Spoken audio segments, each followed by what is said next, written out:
भगवान शिव ही देवता शांत रसप्रिय आहे, म्हणून शांत रसप्रिय भगवान शिवानी जागा सुद्धा शांत निवडली.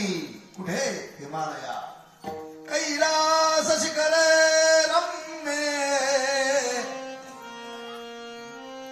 भक्ती संधान नायकम. कुठे? कोणतं स्थान निवडलं? हिमालय. जिथे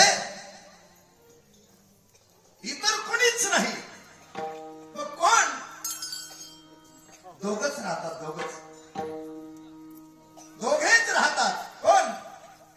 जीव आणि शिव, आत्मा आणि परमात्मा. सामान्याच्या भाषेत घ्यायचं झालं तर भक्त आणि देव. आणि हे दोनच पार्ट आध्यात्मिक क्षेत्रात अतिशय महत्वाचे आहेत. आणि या दोन पात्राचा, या दोन पार्टाचा वेदांतांनी, आचार्यांनी, ग्रंथांनी, पुराणांनी, वेदांनी, उपनिषदांनी विचार केला. आणि या दोन्हीचा आउटपुट काय?